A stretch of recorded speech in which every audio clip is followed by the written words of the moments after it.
Pasibaigus prancūzmečiui didelę įtaką krašto augimui turėjo 1830 metais pradėtas tiesti Sankt Peterburgo Daugpilio Kauno Varšuvos traktas. XIX amžiaus viduryje į rytus nuo Strigailiškio kaimo to meto žemėlapiuose pažymėtas Ignalinos palivarkas. Tai dabartinis ligoninės turistų gatvių kvartalas. 1860 metais pirmąjį kartą buvo paminėtas Ignalinos vardas, o 1862 metais nutiestas Sankt Peterburgo Varšuvos geležinkelis, davęs pradžią Ignalinos gyvenvietei. Iki geležinkelio stoties statybos čia gyvenvietės nebuvo. Nauja medinė 4 klasės geležinkelio stotis baigta statyti 1866 metais. Rašytiniuose šaltiniuose nurodoma, jog tuo metu čia gyveno 85 žmonės. Stoties teritorijoje išlikęs senas autentiškas statinys – vandens bokštas.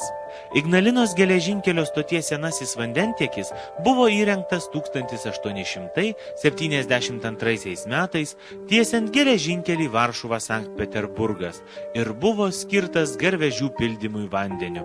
Tai seniausias pastatas Ignalinoje. 1906 metais pastatyta pirmoji pradžios mokykla.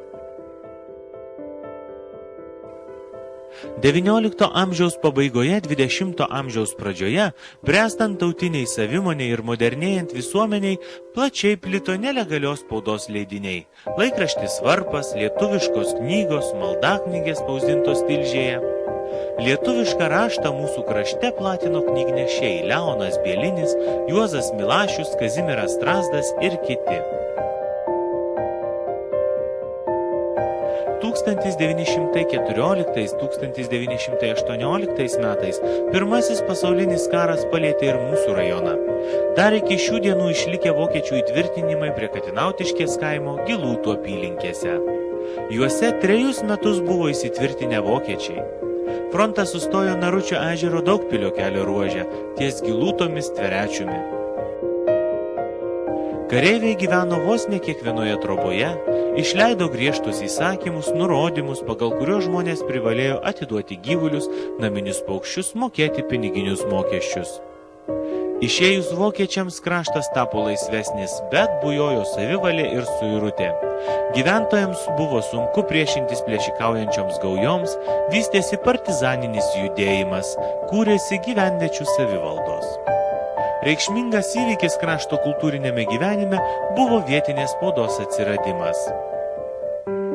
Po 1919–20 metų išsivaduojamojo karo įvykių krašto padėtis iš esmės pakito. Buvusi toli nuo didesnių centrų, pramonė neturėjo sąlygų augti. Tačiau buvo daug nedidelių įmonėlių, daugiausia tenkinusių vietinių gyventojų poreikius. Dalis žmonių, ypatingai sentikiai ir žydai, vertėsi amatais. Čia veikė privatūs vandens malūnai, kalvės, vilnų karšyklos ir velyklos. Didžiausias turgus vykdavo ketvirtadieniais. Miestas pakvipdavo šienu ir beržų degutu, kuriuo ūkininkai tepdavo ratus ir batus. Turguje buvo prekiaujama oda, batais, geležies, žibalo, duonos, pyrago, tabako gaminiais, buvo galima įsigyti mėsos, alaus ir degtinės. Veikė lietuvių, žydų ir lenkų pradinės mokyklos. Jaunuomenė būrėsi į daugelį tautinių ir katalikiškų visuomeninių organizacijų. Aktyviai veikė ir moksleivių visuomeninės skautų, gediminaičių ateitininkų organizacijos. Nuo 1920 metų mūsų kraštą kaip ir visą Lietuvą užvaldė Lenkija. Neveikė beveik ne viena lietuviška mokykla, kaimo žmonėms buvo nustatyti dideli mokesčiai už žemę, gyvulius, įvestas privalomas trobų draudimas. Tačiau tiek suvaržymų, kaip valdant cariniai Rusijai ar vokiečių okupacijos metais, nebebuvo. Karo ir bado metai jau buvo praėję, žmonės čia gyveno taikiai. Tai truko iki 1939 metų antrojo pasaulinio karo pradžios. Vietiniai gyventojai lenkinimui nepasidavė. Čia vyravo ir išliko lietuviška dvasia. Veikė Švento Kazimiero ir Ryto draugijos, buvo įkurtos dar aktorių mokyklos, dirbo knygnešiai. Vis dėlto kaimui vystytis trukdė rėžių sistema. Rėžių laukai Sriubų, Krikonių, Kalninės ir kitose kaimuose išliko iki 1950 metų. Lenkijos valstybė buvo numačiusi pamažu vykdyti rėžinių laukų reformą. Kaimų dalinimo į vienkiemius metu buvo laikomosi tokios taisyklės.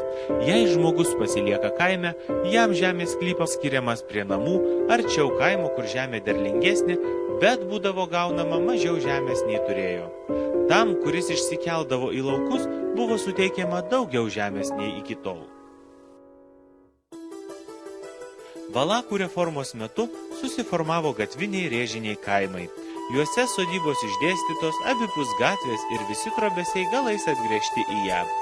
Didžiasalis esantis Ignalinos seniūnijoje, tipinis gatvinis etnografinis kaimas, etnokultūrinis draustinis ir kultūros paminklas, išsidėstė Šventelės upės slėnyje. Susikūrė 16 amžiaus viduryje per Valakų reformą. Nuo seno priklausė Zablatiškės dvarui. 1850 metais čia gyveno 117 gyventojų, buvo 13 sodybų. Carizmo laikais kaimas vadinosi Derevnė Velykaja, o lenkmečių vėl Kavės ir priklausė Švenčionims. Prasidėjus Antrajam pasauliniam karui, kaimas 1939 metų pabaigoje atiteko Baltarusijai. Tik pokario metais buvo pradėtas vadinti Didžiasaliu ir priskirtas Ignalinos rajonui. 1940 ir 1944 metais gaisrai sunaikino didelę dalį kaimo pastatų. Išskirtinis kaimas senoji Katinautiškė Didžiasalio seniūnijoje. Jis išsidėstęs dešiniajame Svylos upės krante. Kaimas kupetinis, etnografinis. Čia yra 9 paminklinės sodybos. Pirmą kartą jis paminėtas 1775 metais. Išskirtinė jo ypatybė – kapinaitės kaimo viduryje. Katinautiškė priklausė Dysnų dvaro Astraviškio palivarkui. Iki XIX amžiaus kaimas vadinosi tiesiog Katinautiškėmis. Ir tik XIX amžiaus antroje pusėje, greta įsikūrus naujajai Katinautiškei, senąjį kaimą pradėta vadinti Senąja Katinautiške. Per Pirmąjį pasaulinį karą kaimas buvo stipriai sugriautas ir atstatytas 1926 metais. 1939 metų rugsėjo mėnesį sovietų kariuomenė puolė rytinę dalį Lenkijos ir įžengė į Vilniaus kraštą. Lietuva tapo SSRS interesų objektu. Sovietai, primesdami savitarpio pagalbos sutartį, gražino Lietuvai dalį Vilniaus krašto su didžiaja mūsų rajono dalimi. Todėl ignaliniečiai lietuviai labai laukė įžygiuojant Lietuvos kariuomenės. Miesto centre buvo pastatę vartus, mokėsi giedoti tautišką giesmę. Remiantis senųjų ignaliniečių pasakojimais, 1939 spalio 10 dieną Turgaus aikštėje Ignalinoje buvo iškelta trispalvė Lietuvos vėliava. Deja, nespėjęs nors kiek atsigauti po Lenkų okupacijos, kraštas, kaip ir visa Lietuva, buvo okupuotas sovietų. Nelengvi mūsų kraštui buvo pokario metai.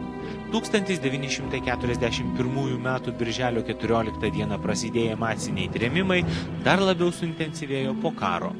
Jėga vykdoma kolektyvizacija, sovietizacija, nenorėjusių susitaikyti su okupacinė valdžia, privertė trauktis į miškus. Apie 10 metų truko partizaninis karas. Dauguma vyrų žuvo, buvo nukankinti NKVD. Antrojo pasaulinio karo metu Ignalina nelabai nukentėjo, bet žuvo ir buvo nužudyta daug žmonių, ypač žydų. Jų miestelėje prieš karą gyveno daugiau kaip 750, o po karo liko tik 20. Žydai žudyti Švenčionėlių poligone ir miškuose. Karo metais vyko aršūs mūšiai dabartinėje rajono teritorijoje netoli Rimšės, Dūkšto, Ceikinių. Čia žuvo nemažai tiek vokiečių, tiek sovietų armijų karių. Jau 1944 metais miestelėje pradėjo veikti būtiniausios socialinės, kultūrinės ir švietimo įstaigos. Pradinė mokykla pertvarkyta į progimnaziją, o 1947 į vidurinę mokyklą. Tuo pat metu buvo įsteigti kultūros namai, ambulatorija, vaikų lopšelis darželis, poliklinika ir 10 lovų gimdymo namai. 1950 m. birželio 20 d. Ignalinai suteiktas miesto statusas. Ji tapo Ignalinos rajono centru su 19 administracinių apylinkių. 1970 vasario 6 buvo patvirtintas Ignalinos miesto herbas su 3 baltomis vandens lelijomis mėlyname fone.